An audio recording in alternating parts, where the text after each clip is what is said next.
Hello, this is Gray Hughes. The bomber in Austin has been killed. He actually killed himself with his own bomb after law enforcement tracked him down. They did an amazing job on this case, okay, the way they did this. Before I get into that, it does look like I did edit this in because I did, all right? I'm putting this in after the fact. The thing is, I was up late last night working with Mike Mecca on a project, and all of a sudden I started getting these messages coming in and saying, oh, there's activity in Austin, they've arrested the shooter, I mean not the shooter, the bomber. And so I started following that. I jumped immediately over to that, and then I started watching this guy that I watched during the Las Vegas shooting. He's really good. Here, so let me play this, just a little bit of this so you can kind of get a feel. This guy is really good. He's Steve Lookner, and I think he has some show called Right Side News. Then somebody said at the here, is this true? And Chris Betts said, yes, we have our crew on way for media briefing right now. So it looks like there might be some sort of media briefing coming up. I'll do my best to get it to you. This news just happening in the last few minutes, and it looks like they have arrested a suspect, and there was some sort of shots fired confrontation with the suspect. So let me just, I'm doing a couple things here.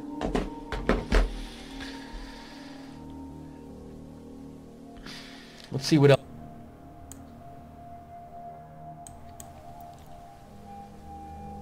While the mainstream media sleeps, we get you the news at Right Side Broadcasting.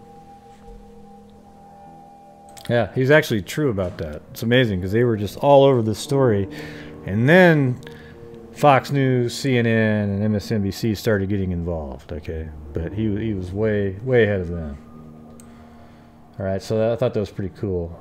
So anyways, that's Steve Lookner.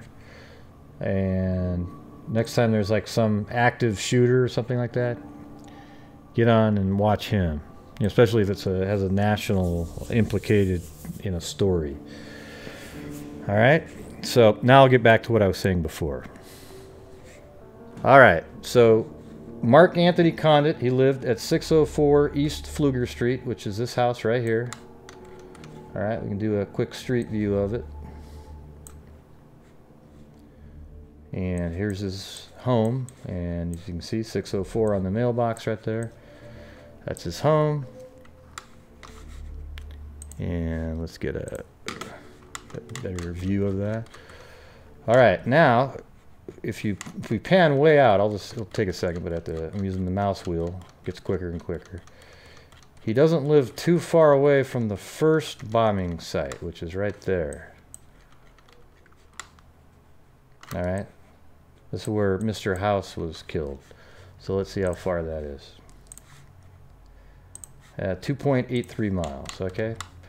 So if you zoom all the way out and sort of get a picture of where he lived in relation. So this is bombing 1, 2, 3, and then 4 right there. Okay, and so he lived north of bombing 1, but then south of where the shooting took place.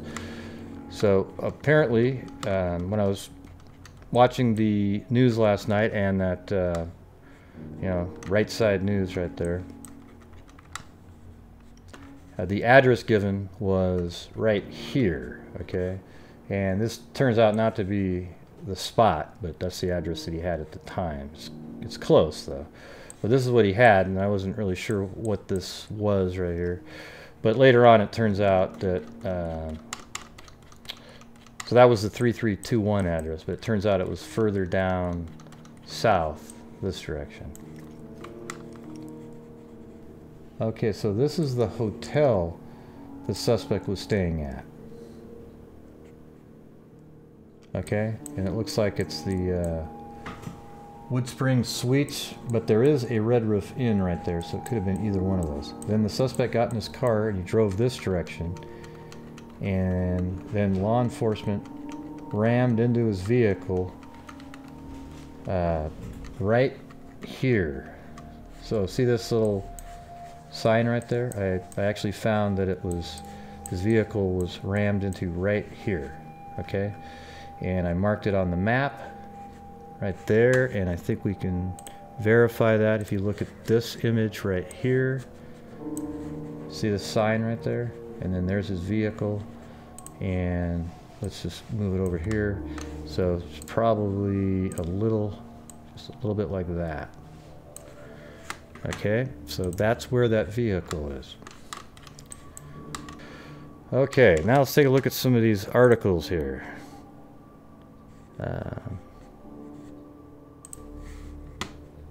All right, so this is the bomber right here, Mark Anthony Conditt, 23. All right, and if we scroll all the way down, these are some surveillance footage images, so still shots from surveillance. As you can see here, there's long blonde hair, and he's wearing gloves, okay?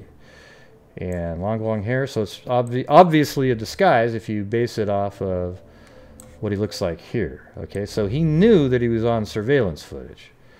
All right, so I'm scrolling down again just to get to the... And look at, he's got the gloves on, really clearly seen here. His head's even down, hiding the fact that he's coming in. I kind of wonder if he has some stuff under his clothes to make him look a little bit bigger. You know, it's hard to say. Well, he's got a, you know, the classic baseball cap on, a wig, and gloves.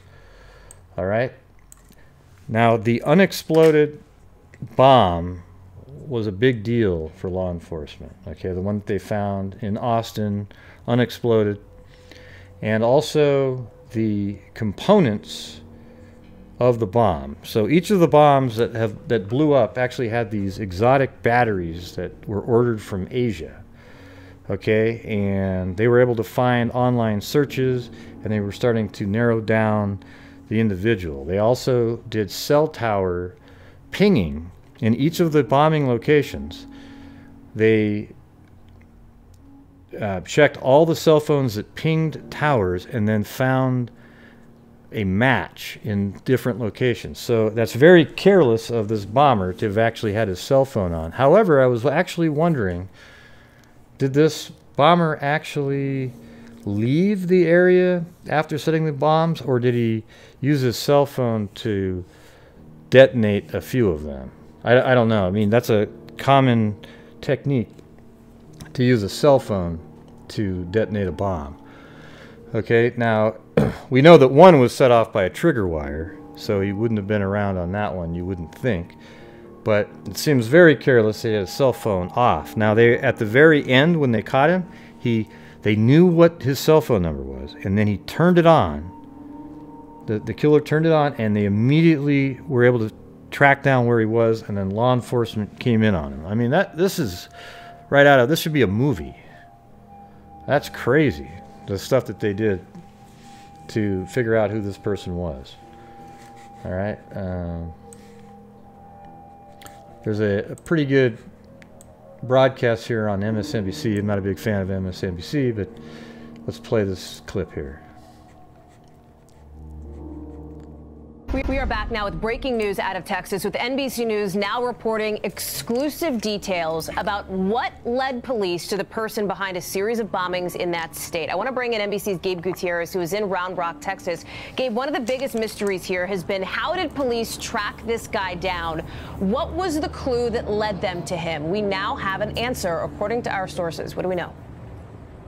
Hi there, Hallie. Good morning. What appears to be good old-fashioned police work. Hundreds of agents have been working on this case, from the ATF, the FBI, and local police. And NBC News can now exclusively report, according to Tom Winter and Andy Blankstein from the NBC News investigative unit, that the bomber used a foreign and exotic battery in each of the explosives. Multiple senior law enforcement officials tell NBC News, and as one law enforcement official put it, these weren't your store-bought Duracells. Now, multiple officials say the batteries were ordered online, and according to one official, they came from Asia, and it was this signature trait that allowed authorities to be able to connect all of these blasts. Now, as you remember, Hallie, there were 5 explosions and then 6 bombs as well that was intercepted before it detonated in that FedEx facility. Another key piece of evidence that allowed officials to tie all this together was surveillance video that the suspect was seen at that FedEx facility dropping off packages. That was a key piece of information as well,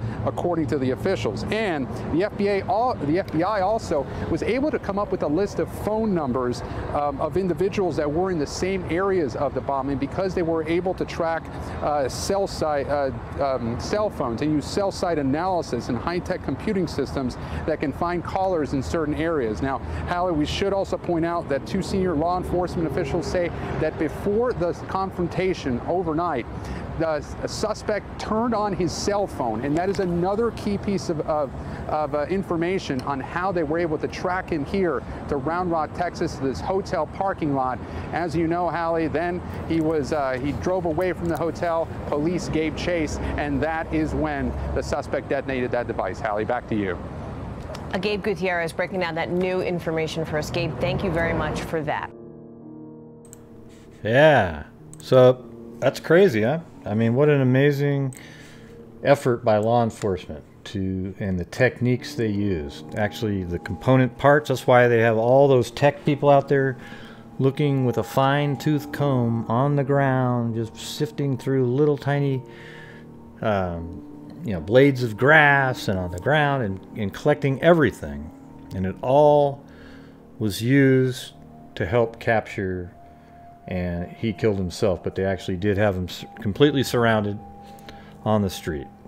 Okay, so I think that's where we're at right now. I think more information is going to be coming out in the next couple days, so I'll probably do another update just to kind of put the whole story together. All right, the guy had some, said he was a conservative type, but he didn't really know. He wasn't political. He didn't have any knowledge of politics or anything. I still don't know for sure if the bombing was associated with race or anything like that. I think, let me see if I can find, I think there was another, let me look in this article right here.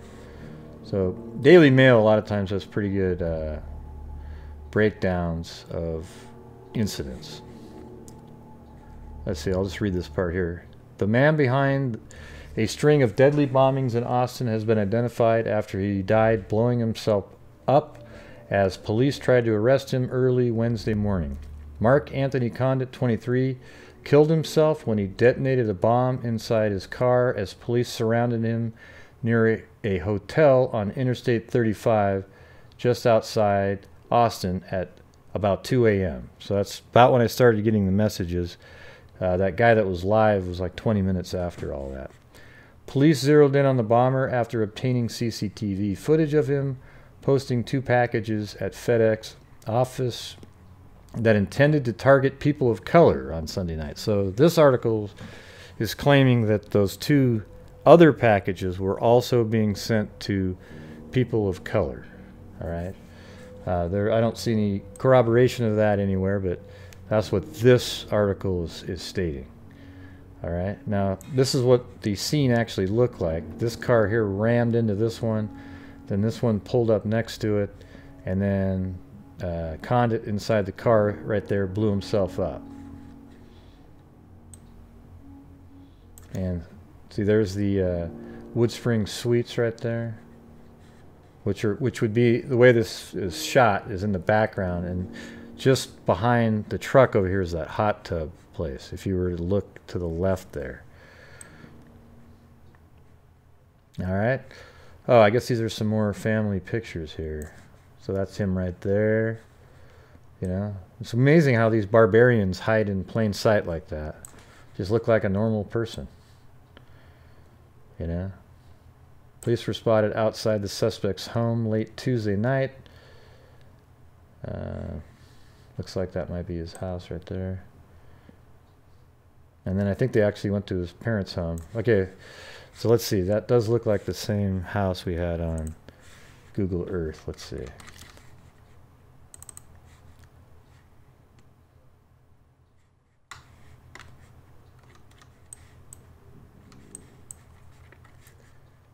All right, let me just go down there and make sure that's the same. We can just tell by the little fence that was around. Looks like it. And this Google Earth image is 2013, which is right when this fence was put up, and they hadn't even painted it yet. Right? Because if you look at this picture, it's painted. Right? But there's the door with the oval in it. Door with the oval. So yes, that's the same house. All right. And let's see if there's anything else interesting in here. Yeah. Okay, well, that's all I have for you guys, and I will keep you updated. Put together a whole story on it at some point, but I wanted to put this out. The thing is last night I was about to make a video, but I was so tired, and my wife was sleeping, and she had to get up and go to an appointment this morning, and I didn't want to start doing a video that late. Okay, and I didn't have some of this information, most of it actually, that I just put in this one wasn't even available at that time. Okay, so let's see. I guess until next time, everybody be safe out there, and I'm glad we got this guy. Law enforcement did an incredible job. All right, so I will talk to you later.